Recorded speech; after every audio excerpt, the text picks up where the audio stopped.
Très chers compatriotes, il vous souviendra que depuis son avènement en janvier 2019, à la suite d'un accord, M. Félix Tshisekedi Tshilombo n'a jamais organisé le symbolique défilé militaire dédié à la commémoration du 30 juin, fête de notre indépendance. C'est bien l'expression du mépris débordant qu'il nourrit contre l'armée nationale. Il l'a par ailleurs déstructuré, désarticulé, tribalisé et affaibli pour promouvoir sa coterie tribale à qui il réserve promotion à grade et distribue par népotisme exaspéré étoile à certains officiers et généraux de sa proche communauté. C'est une entrave grave aux articles 188 et 189 de notre Constitution. Conscients du danger existentiel que court notre pays, nous ne pouvions rester passifs face à la trahison des attentes légitimes de notre peuple. Il était temps pour nous d'agir en voyant Tshilombo défaire la République, affaisser l'architecture de notre État et brader son intégrité territoriale par l'affaiblissement prémédité de son système de sécurité et de défense. Il est donc urgent d'agir pour mettre fin à ces régimes cancérigènes, obstacles au progrès de notre nation. Il est temps de briser la peur et de l'affronter.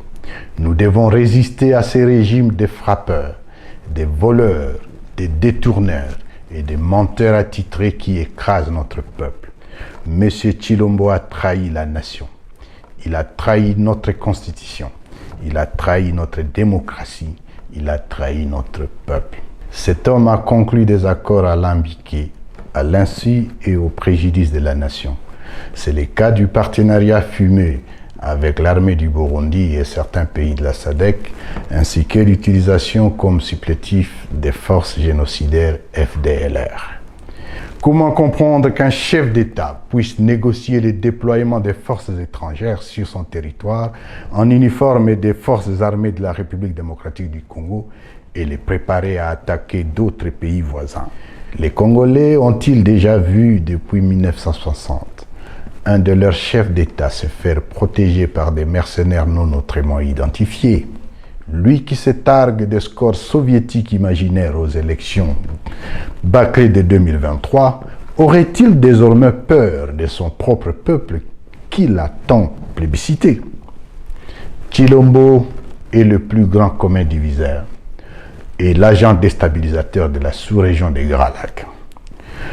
Il mène une politique étrangère erratique et belliqueuse qui se démarque dangereusement des principes fondamentaux de notre diplomatie qui veut un Congo, espace géopolitique procurant paix et stabilité panafricaine.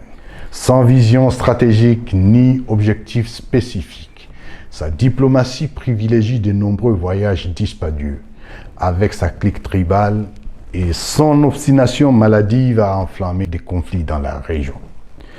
En cette commémoration du 64e anniversaire de notre indépendance, notre pays est dans un état d'effondrement et d'inefficacité d'apporter des réponses aux attentes de ses citoyens. Sécurité, nourriture, soins médicaux, éducation, emploi, logement, électricité, salubrité, pouvoir d'achat, tous les indicateurs sont au rouge. La République démocratique du Congo se classe au 164e rang sur 174 pays selon l'indice du capital humain 2020.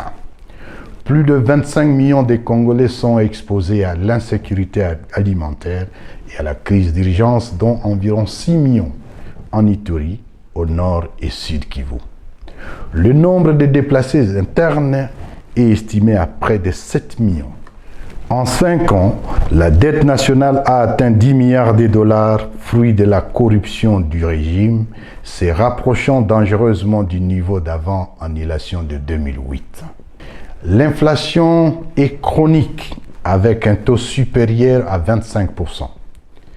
Le taux d'accès à l'électricité est le plus bas du continent, soit moins de 15%.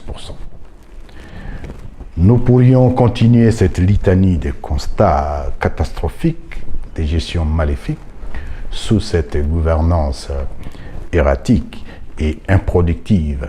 Mais là n'est pas le propos.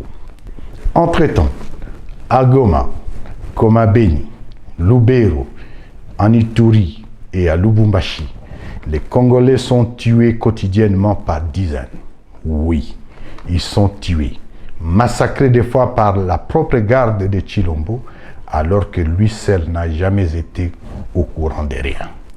L'important pour lui, c'est garantir ces moments de jouissance, des voyages inutiles, des orgies, des célébrations et des loisirs au stade.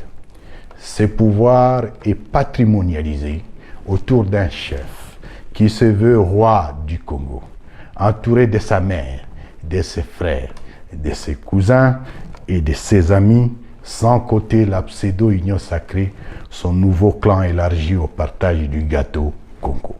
Désormais, en République démocratique du Congo, ce sont des personnes insignifiantes et insensées qui occupent les devants de la scène au nom d'une écurie mafieuse.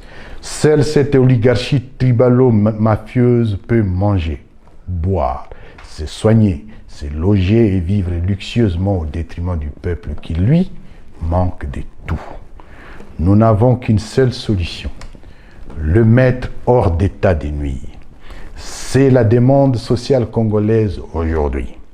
La lutte engagée doit être efficace, générale et totale.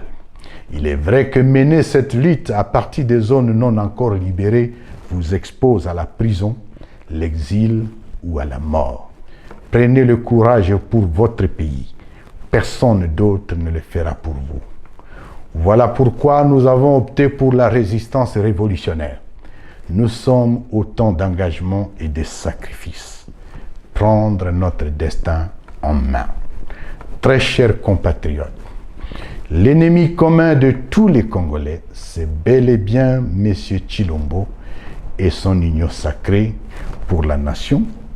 Nous lançons un vibrant appel à tous nos compatriotes afin de mutualiser nos forces et nos efforts pour barrer la route au funeste projet de monarchisation de la République et à toutes les forfaitures en gestation de la part de Tshilombo et sa bande. Aux éléments des forces de défense et de sécurité, déshumanisés et clochardisés par Tshilombo, rejoignez la révolution. Elle est constitutionnelle. Rejoignez l'Alliance Fleuve Congo à travers sa force, l'armée révolutionnaire congolaise, ARC, à qui je rends hommage, à toutes les forces vives de la nation. L'exemple de nos pères de l'indépendance, à qui nous rendons un vibrant hommage pour leur courage héroïque. Mobilisons-nous pour sauver la nation. Tshilombo est affaibli. Il va partir, de gré ou de force, par la volonté populaire. Bravez la peur, résistez, opposez-vous au mal. Vive l'Alliance Fleuve Congo. Vive la révolution constitutionnelle. Que Dieu bénisse la République démocratique du Congo et son peuple. Je vous remercie.